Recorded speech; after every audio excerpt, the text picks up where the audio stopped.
पथरीले पथ पे जो चलता गया वो एक क्षण रुकता नहीं, उसके मनोबल का कण कण झुकता नहीं, झुकता नहीं, झुकता नहीं। फिर क्या राजा क्या सिंहासन, पाप की परिभाषा पावन, अग्रम अखंड अक्षय परिणाम परिश्रम प्रस्तारम। तो बहन नहीं पालना चाहिए, बट ऑनेस्ट स्टडी है, honest and focus study required है। मतलब बहन में हम चाहिए कि हम तैयारी करें, वो नहीं है। उसे गुमा है कि मेरी उड़ान कुछ कम है, उसे गुमा है कि मेरी उड़ान कुछ कम है, मुझे यकीन है कि ये आसमान कुछ कम है। नफस अम्बावली की कही इस लाइन को अपने जीवन में उतारने वाले एक शख्स हैं जिनका नाम है मिराज खालिद।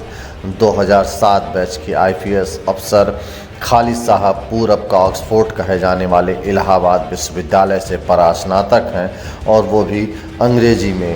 वर्तमान में वेस्ट बंगाल कैडर के आईपीएस अधिकारी मिराज खालिद साहब हाल ही में डीआईजी बांकुड़ा के पद पर तैनात हुए हैं और वे मूल रूप से रहने वाले पूर्वी उत्तर प्रदेश के मऊ जनपद के हैं।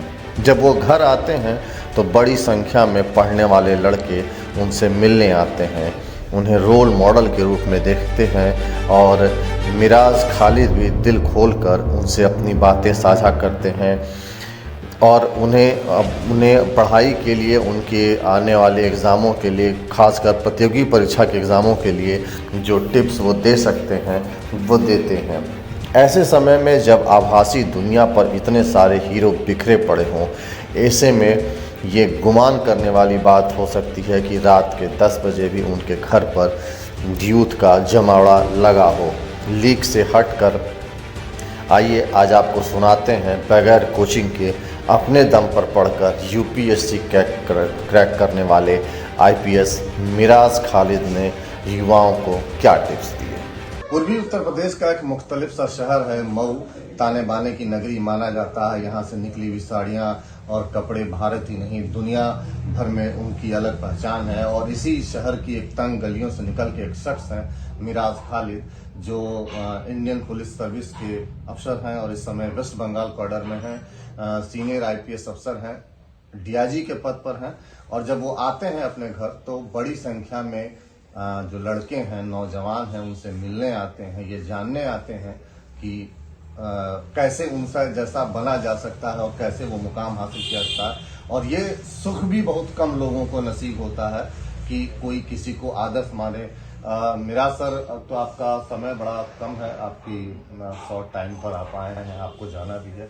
मैं अभी जब आप आया आपसे मिलने तो मैं देखा कि बड़ी संख्या में लड़के आपसे आए थे मिलने और ये जानना चाह रहे थे कि सर कैसे आपने पढ़ाई की, क्या सब्जेक्ट लिया था, क्या सारी चीजें थी। 2007 में आपका सिलेक्शन हुआ था, आज 2022 है, डीआईजी आप बन चुके हैं, एक लंबा सर्विस पीरियड हो चुका है। आप जिस दौर में सर आए वो एक सेमी सोशलाइजेशन का दौर था, इंटरनेट और सारी चीजें उतनी नहीं थी। अब ढेर सारे ऑप्शन आ गए हैं, ढेर सारी कोचिंग आ गए हैं।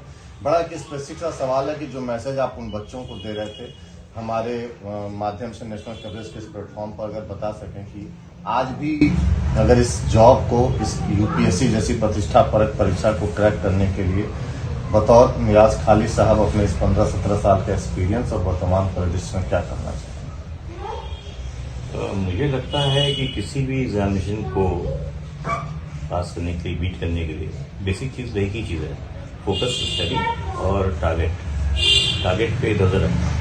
तो ये बेसिक चीज़ें हैं। अब बाकी सोशलाइजेशन के वक्त में या सोशल मीडिया के दौर में, बेसिकली वही मेरा मकसद था। सोशल मीडिया के दौर में कुछ बच्चे तो भी जैसे मुझसे पूछा गया कि कैसे इससे कोप किया जाए, जैसे एडिक्शन से। तो एडिक्शन ओके, ठीक है, एडिक्शन तो किसी भी चीज़ का हो सकता है आपको, बट सोशल मीडिया या इंटरनेट ये हमें हेल्प भी करता है। इनफैक्ट जिस वक्त मेरा सेशन हुआ था तो मेरा सब्जेक्ट था इंग्लिश लिटरेचर। तो इंग्लिश लिटरेचर का जो सिलेबस है उसकी बहुत सारी किताबें, बहुत सारे जो स्टडी मटेरियल थे वो कहीं मौजूद नहीं थे। उस वक्त मुझे इंटरनेट से हेल्प मिलती थी। मुझे मैं इंटरनेट के थ्रू बहुत सारे स्टडी मटेरियल को डाउनलोड करता था, प्रिंट आउट निकालता था, उनसे पढ़ता था। तो ये सभी के लिए आज कोई भी आपको जानकारी चाहिए तो आपको जरूरी नहीं कि आपको किताब खरीदनी पड़े, सोशल मीडिया से आप जानकारी हासिल कर सकते हैं ऑथेंटिक। तो ये हेल्प भी करता है।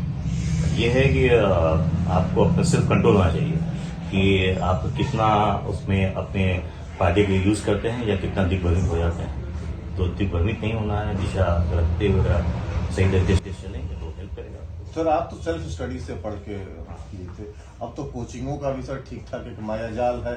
मायाजाल मैं इसलिए यूज कर रहा हूँ कि बड़े बड़े नाम है, मेरे जैसा कि लेमैन मुझे ये चूज करने में ही परेशानी हो जाएगी कि कौन सी कोचिंग बढ़िया है कौन सी खराब है। तो अगर ये पोर्शन भी इससे जुड़ा हुआ है तो क्या लोग उसको वो कर सकते हैं कि कोचिंग क्या है, डिस्ट्रैक्ट होने का भी है कि आदमी आज भी कोई मिराज खालिद भी बन सकता है सेल्फ स्टडी करके भी और सिर्फ इंटरनेट से भी पढ़ सकते क्रैक कर सकते हैं। देखिए नो डाउट कोचिंग से बेनिफिट मिलता है।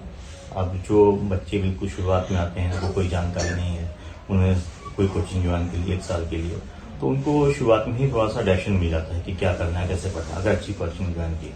अदरवाइज ऐसा नहीं कि कोचिंग बिना किए आप नहीं कर सकते। बिना कोचिंग के हमने भी किया, बहुत सारे लोगों ने किया। आज भी करते हैं, आज भी करते हैं, बिल्कुल करते हैं। अगर आप मैंने कहा अगर फोकस रखेंगे, आप सिलेबस देखेंगे, उसका ट्रेंड को देखेंगे, उसको ठीक से एनालाइज करेंगे तो आपको आप जानेंगे कि हमें क्या पढ़ना है और कितना पढ़ना है। ठीक है।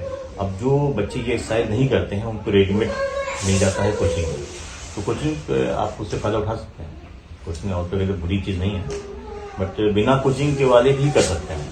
ऐसा नहीं कि आप कोचिंग में अगर आपके पास पैसे नहीं है कोचिंग करने के तो आप भी नहीं कर सकते, ऐसा नहीं है। आप सिर्फ स्टडी से भी निकाल सकते हैं आराम से।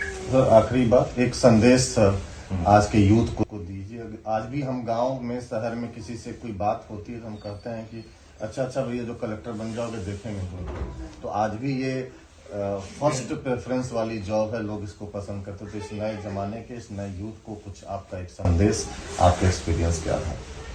देखिए ये सर्विस जो है वो सिर्फ एक रोजगार की तरीके से नहीं देखी जाती है। ये एक पॉजिटिव पावर है समाज में कुछ अच्छा करने का, कुछ चेंज आने का। तो जाहिर सी बात है इसलिए इसकी कृषि है समाज में कि जो इस मुकाम पे पहुंचते हैं या जिस पोजिशन पे होते हैं उन्हें समाज को बदलने के लिए या कुछ नया करने की ताकत होती है, पावर होता है, पॉजिटिव पावर। इसलिए कृषि है। बाकी ये है कि हर आदमी अपने तरीके से ही समाज में कुछ यूज कर सकता है, डॉक्टर हो इंजीनियर, हर आदमी कंट्रीब्यूट करता है, तो कोई किसी से कम है ऐसा नहीं है। स्पेसिफिक इस सर्विस के बारे में अगर कुछ कर सके आप एक लाइन उनकी पढ़ाई को लेके कि मतलब फोकस के बारे में तो मैं यही बोलूंगा कि भाई बी ऑनेस्ट टू योरसेल्फ। अगर आप पढ़ रहे हैं तो आपको दिखाना नहीं किसी को आप पढ़ रहे हैं, आप खुद के लिए पढ़ रहे हैं, तो अपने आप से ऑनेस्टी दिखाइए।